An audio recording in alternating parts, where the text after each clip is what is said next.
You ready? We've been waiting for this time for so long. It's time to show what we got. Oke, selamat siang. Terima kasih kamu sudah mau meluangkan waktu kamu hari ini untuk datang ke sini. Sebelum kita memulai, saya mau memperkenalkan diri terlebih dahulu ya. Nama saya Dini Nur Aulia. Saya merupakan konselor di sini ya. Di sini saya juga membebaskan kamu memanggil saya kakak atau ibu, itu senyamannya kamu aja, biar konseling kita ini berjalan dengan penuh kenyamanan. Sepertinya aku manggil kakak aja deh, supaya lebih nyaman. Oke, gitu boleh. Kamu boleh banget manggil saya kakak. Saya sangat mempersilahkan kamu memanggil saya kakak. Nah, kalau boleh tahu siapa nama kamu? Nama aku Kintan, Kak. Oh, Kintan. Senang banget saya bisa berkenalan sama Kintan ya. Tadi kamu kesini naik apa? Aku kesini tadi naik motor, Kak. Kamu rumahnya di mana? Rumahku di GDC. Oh, di GDC. Oke. Kamu ini udah kerja atau gimana?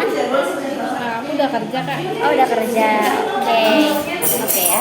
Di sini saya mau menyampaikan ya bahwa semua yang kamu ceritakan hari ini akan saya jaga kerahasiaannya. Jadi kamu nggak perlu tuh takut dinilai atau disalahkan kayak gitu ya. Atau kamu takut masalah kamu apapun yang kamu ceritakan hari ini saya beberkan ke halayak ramai. Kamu nggak perlu takut itu, karena dari awal sampai akhir akan saya jaga kerahasiaannya. Jadi kamu tenang aja.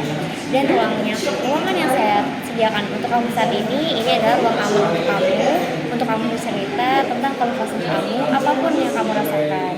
Jadi, apakah sekarang kamu udah mulai merasa nyaman untuk kita mulai konseling ini? Aku udah nyaman, Kak. Udah, baik. Kalau kamu udah nyaman, saya bisa mulai ya. Oke, kan hari ini adalah hari pertama kita, apalagi kita juga baru bertemu ya hari ini. Jadi kita bisa fokus membangun kenyamanan terlebih dahulu gitu ya, terutama kenyamanan kamu terhadap saya gitu kan. Karena di sini kan kamu kliennya ya. Jadi saya mau kamu nyaman terlebih dahulu sama saya kayak gitu. Di sini kamu bebas ya bercerita tentang apapun yang kamu rasakan tanpa harus terburu-buru atau ada yang kamu tutupi. Jadi kamu bisa terbuka dalam konseling ini kayak gitu. Kalau saya boleh tahu, bagaimana kondisi kamu belakangan ini? Belakangan ini aku tuh ngerasa kayak nggak baik-baik aja, Kak. Terus juga kadang-kadang aku tuh suka nggak fokus. Terus kadang-kadang aku juga kayak suka tiba-tiba nangis gitu. Gitu. Kedengarannya beberapa waktu ini sangat berat ya untuk kamu. Kalau saya boleh tahu, kapan semua ini mulai terjadi gitu? Beberapa minggu lalu, Kak. Kejadiannya itu di tempat kerja. Oh, sesuatu terjadi di tempat kerja ya. Oke, di sini kamu boleh banget ya cerita, tapi pelan-pelan aja, nggak apa-apa. Saya akan mendengarkannya. Jadi aku ini seorang perawat, Kak. Aku dulu kerja di poli umum, tapi aku dipindahin ke poli jiwa karena katanya aku terlalu perhatian sama pasien. Oh gitu. Saat kamu dipindahkan ke poli jiwa itu, bagaimana perasaan kamu? Awalnya aku keberatan, Kak.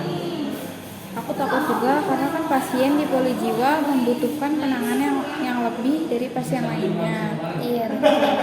Tapi lama-kelamaan aku merasa nyaman. Aku mulai merasa kalau akhir-akhir ini aku tahu tujuanku bekerja di rumah sakit itu. Oh gitu. Saya senang ya mendengar kalau kamu udah merasa nyaman setelah perpindahan bagian poli itu ya. Dan poli jiwa ternyata itu merupakan tujuan kamu di rumah sakit itu. Oke, apa yang membuat kamu sampai bisa merasa nyaman setelah beberapa waktu itu? Semua rekan-rekan di poli jiwa sangat baik dan selalu ngebantu serta ngebimbing aku, Kak. Dan juga pasien-pasiennya. Mereka rapuh, tapi mereka percaya pada aku. Ada satu pasien pengidap psikoservenia yang paling dekat dengan aku, karena kebetulan aku bertanggung jawab atas pasien itu, Kak. Oh gitu. Sepertinya pasien itu sangat berarti ya untuk kamu. Iya, Kak, dia sangat berarti untuk aku. Lalu bagaimana sekarang kondisi pasien kamu? Apakah dia masih dirawat di poli jiwa? Aku berharapnya gitu sih kak, tapi sayangnya dia nggak akan pernah bisa dirawat di poli jiwa lagi. Oh, kenapa kamu bisa berpendapat seperti itu? Apakah pasien itu sudah pulih total? Belum kak, tapi dia udah meninggal. Saya turut berduka cita ya. Saya turut berduka cita mendengar bahwa pasien kamu telah meninggal. Pasti kamu sangat terpukul mendengar kabar tersebut. Jadi kamu yang kuat ya atas mendengar kabar itu, apalagi itu pasien yang paling dekat dengan kamu. Jadi di sini kamu nggak perlu cerita buru-buru, kamu cerita pelan-pelan aja, perlahan gitu ya.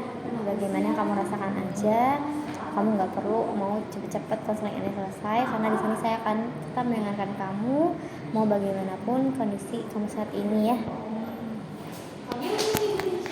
Iya kak, aku kadang-kadang masih ngebayangin kalau dia itu masih hidup kak. Aku ngeliat dia berdiri, senyum, dia manggil nama aku, tapi aku tidak tahu, tidak nyata, tapi di otakku tidak mau berhenti. Itu pasti sangat membingungkan ya, dan juga kadang tuh kalau hal seperti itu bikin kamu takut, karena kan itu tadi ya, kamu melihat pasien kamu seolah itu nyata, tapi di sisi lain kamu juga tahu bahwa itu tuh gak nyata gitu ya, karena itu hanya pure hayalan kamu aja gitu ya. Sementara otak kamu terus mengolah hal tersebut seolah pasien kamu itu masih hidup, sehingga kan bikin kamu bingung juga ya, bikin kamu takut sama keadaannya gitu. Apakah bayangan-bayangan itu muncul setiap hari? Hampir setiap hari kak. Aku kadang-kadang lemas, nggak semangat dalam keseharian aku. Kayak kadang-kadang tuh suka tiba-tiba marah. Pokoknya kayak jadi sensitif gitu deh. Karena aku juga kayak ngerasa tubuh tuh nggak gerak sendiri gitu. Terus aku kadang ngerasa seperti diriku yang sebelumnya.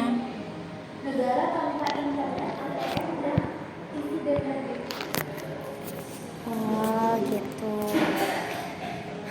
Jadi kayak kamu tadi bilang ya, kadang tubuh kamu juga merasa suka bergerak sendiri gitu ya, dan kamu juga ngerasa nggak seperti diri kamu sebelumnya. Mungkin seperti itu yang kamu maksud ya? Iya kak. Oke, saya ingin memahami lebih dalam nih pengalaman kamu gitu ya. Boleh ya kalau saya tanya-tanya beberapa hal ke kamu? Iya boleh kak. Oke, ketika bayangan itu muncul, kira-kira pikiran apa yang biasanya ikut muncul di kepala kamu? Kadang-kadang tuh aku ngerasa kayak ini semua itu salah aku. Kalau saja aku lebih peka, lebih cepat menghubunginya, dia mungkin tidak akan meninggal kak.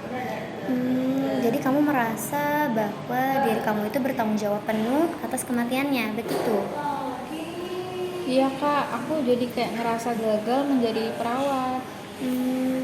Kan yang kamu rasakan saat ini itu disebut self blaming, yaitu menyalahkan diri sendiri kayak gitu atas sesuatu yang tidak sepenuhnya kamu kendalikan kayak gitu. Walaupun kamu perawat, tapi itu kan ranahnya sudah berbeda ya.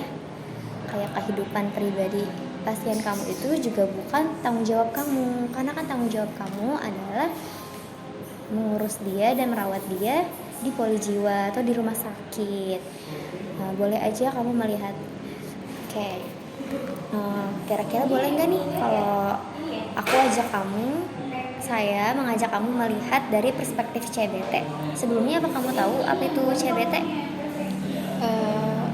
Boleh kak. Aku tahu itu konseling behavioral terapi. Aku sering ngedengarnya di poli jiwa. Bagus sekali ya, karena kan kamu juga merupakan perawat ya, berarti kamu sudah pernah mendengar terkait metode ini sebelumnya di poli jiwa. Oke, dalam konseling behavioral terapi ini kita dapat melihat ya hubungan antara pikiran, perasaan, dan juga perilaku. Jadi ketika kamu berpikir bahwa kamu gagal, itu tuh apa sih yang terjadi pada diri kamu? Aku tuh kadang-kadang kayak suka ngerasa tertekan gitu kak. Terus kayak kadang-kadang putus asa, sama aku kadang-kadang suka kayak sedih sendiri. Gitu. Setelah perasaan itu muncul, kira-kira apa perilaku yang terjadi? Aku tuh kadang-kadang suka kayak menarik diri. Aku nggak mau berbicara sama siapapun itu. Terus aku tuh termasuk orang tua aku Kak, jadi aku kayak nggak mau bicara sama siapa-siapa gitu. Oh, saya paham. Lalu Kadang aku suka marah tiba-tiba. Terus kadang-kadang nggak tahu kenapa tubuh aku tuh bisa tiba-tiba lemas. Aku hanya mau tidur dan berbaring di ranjang, biasanya kayak gitu Kak. oh kayak gitu. Itu contoh pola konseling behavioral terapi yang sangat jelas ya. Jadi pikiran yang mempengaruhi perasaan dan juga mempengaruhi perilaku kita kayak gitu ya. Seperti yang tadi kamu bilang ya, kamu maunya tiduran kayak gitu ya, tubuh kamu lemes kayak gitu. Oke. Saya mau mencoba satu latihan kecil lagi ya. Jadi kita bisa mengevaluasi pikiran kamu yang tadi kamu menganggap bahwa kamu itu gagal. Jadi kita lihat kira-kira apakah itu 100% benar atau justru enggak kayak gitu ya. Kalau saya tanya nih, apakah kamu benar-benar mempunyai kendali penuh atas kondisi pasien dengan skizofrenia itu? Enggak Kak. Tidak. Lalu apakah saat itu kamu sudah merawatnya dengan sepenuh hati? Iya Kak, aku tuh tulus banget ngerawat dia. Bagus. Lalu pernah nggak ada niatan sedikit aja untuk membiarkan dia terluka? Enggak Kak, aku kadang-kadang aku suka mikir malah aku pengen banget dia sembuh. Gitu.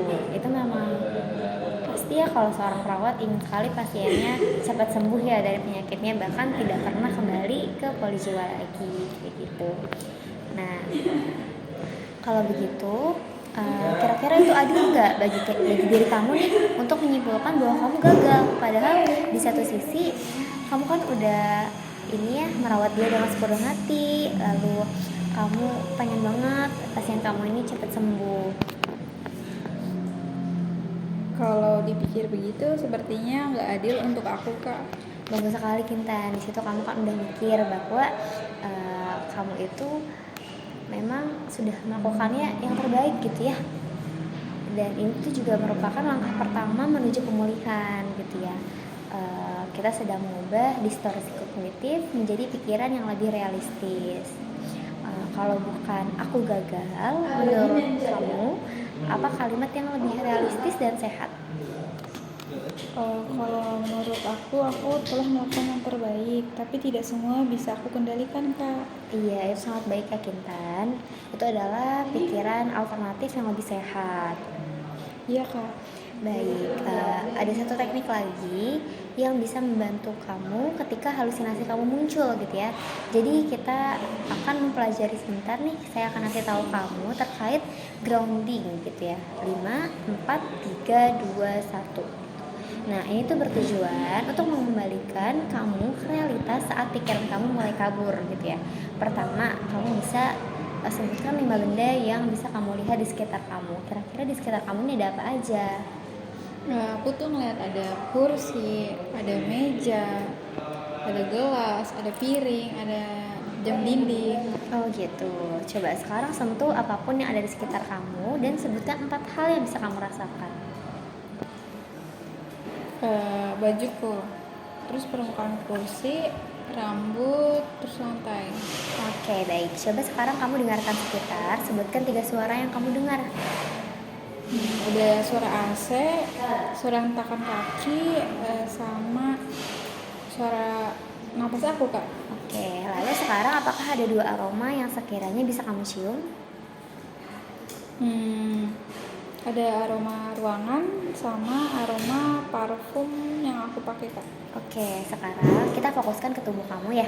Coba sebutkan 1 hal yang kamu rasakan dari tubuh kamu.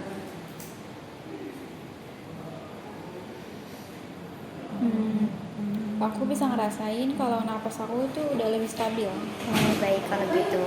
Jadi Kintan, karena saya telah menyampaikan terkait teknik grounding ini, nanti mungkin bisa kamu lakukan juga ya apabila halusinasi kamu itu muncul kembali. Karena kan tadi kamu sempat menyampaikan ya bahwa kamu seringkali melihat pasien kamu masih ada gitu ya, soalnya pasien kamu masih hidup, soalnya dia menyapa kamu, dia tersenyum ke kamu, dia berdiri di ruangan dia dirawat kayak gitu ya.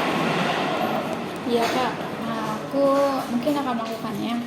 Baik kayak gitu. Lalu apakah sekiranya ada lagi yang ingin kamu sampaikan ke saya? Mungkin ada sih Kak. Aku mau menyampaikan kalau pertama kali aku ngerasa sedikit lega. Aku kayak jadi bisa bernapas lagi. Terus ngucap terima kasih, sama aku pikir aku nggak akan pernah bisa ngerasa lega. Tapi sebenarnya capek kak, nyalahin diri terus. Makanya aku datang ke sini, aku ingin berhenti menyiksa perasaan aku dan diri aku. Dan aku ingin menyembuhkan diri aku. Baik Intan, terima kasih ya kamu sudah mau jujur sejauh ini. Apa yang baru saja kamu katakan menunjukkan keberanian yang sangat besar. Kamu mungkin belum menyadarinya, tapi langkah kamu datang ke sini aja dan mengakui bahwa kamu ingin berhenti menyakiti diri kamu sendiri, itu sudah merupakan proses penyembuhan juga ya. Iya, terima kasih kak. Rasanya baru kali ini ada yang mengatakan hal itu kepada aku. Bentar. Sudah. Itu sudah. Ini hilang kan? Bentar. Ini ya, aku tidak tahu kak apakah aku nggak tahu kok apakah aku benar-benar kuat, tapi aku ingin mencoba walau pelan-pelan. Oke, kamu gak harus menghadapi semuanya sendirian ya Kintan, karena kan mulai hari ini kita akan menangani ini bersama-sama. Jadi kalau ada sesuatu yang kamu rasakan, kamu bisa sampaikan ke saya kayak gitu. Kamu bisa menghubungi saya juga, pelan-pelan aja gitu, sesuai ritme dan sesuai kemampuan kamu. Saya nggak akan memaksa, apalagi menyuruh kamu untuk buru-buru menyelesaikan masalah yang kamu hadapi ini. Iya, makasih kak. Rasanya baru kali ini ada yang mengatakan hal itu kepada aku. Oke, saya senang ya mendengarnya bahwa kamu mulai bisa lega gitu walaupun sedikit gitu ya. Tapi kan itu sudah menunjukkan tanda ya bahwa ruang baru dalam diri kamu itu siap untuk sembuh. Aku sebenarnya agak kaget kak kalau aku ternyata bisa ngerasa lebih ringan dengan bercerita. Aku pikir aku tuh udah rusak, ternyata aku masih ada bagian dari diri aku yang hidup gitu kak. Iya, saya juga senang ya mendengar itu bahwa ternyata kamu masih mau untuk memikirkan diri kamu untuk sembuh kayak gitu. Jadi di sini kita akan membangun ya bagian itu sedikit demi sedikit. Hari ini kamu sudah melakukan yang terbaik, saya bangga banget sama kamu. Aku juga bangga kak sama diri aku. Soalnya aku kayak udah berani, udah mau bercerita, datang ke sini. Oke, saya juga senang ya mendengarnya. Untuk sesi berikutnya, mungkin kita akan mulai untuk mengurangi bagian rasa bersalah yang kamu simpan selama ini ya. Kita akan lakukan pelan-pelan sampai kamu tidak mengukurnya sendirian kayak gitu. Baik kak, aku akan datang ke sini lagi. Tadi juga sebenarnya aku mau menyampaikan kalau aku bersedia untuk datang ke sini lagi buat sesi berikutnya. Karena aku ngerasa siap, walaupun mungkin belum sepenuhnya, tapi aku berusaha untuk siap dan mencoba kak. Oke, jadi kalau kamu sudah siap, kita bisa melanjutkannya di sesi berikutnya ya. Saya juga terima kasih karena kamu sudah percaya ke saya dengan cerita dan menyampaikan semua perasaan kamu. Dan saya rasa juga ini ceritanya cukup berat, jadi kamu itu kuat banget sampai saat ini sudah bisa bertahan. Terima kasih kembali Kak Dini. Sampai ketemu juga di minggu depan ya Kak. Iya, besok saya tunggu ya. Kita bisa melakukan sesi konseling berikutnya. Kamu mau kita melakukan sesi konseling di mana? Di sini lagi atau justru ke tempat yang lebih dekat dengan rumah kamu? Mungkin ke tempat yang lebih dekat di rumah aku kali Kak. Ya Kak. Oke, kita bisa ketemu di mana? Di kafe dekat rumah. Di kafe dekat tempat aku kerja. Kakak mau nggak? Oh, di tempat kerja. Oh, boleh. Mungkin besok saya akan ke sana ya. Kita bisa ketemuan di sana. Saya bisa menghubungi kamu kalau saya sudah tiba di sana. Oke? Terima kasih banyak ya Kak. Iya, sama-sama. With time.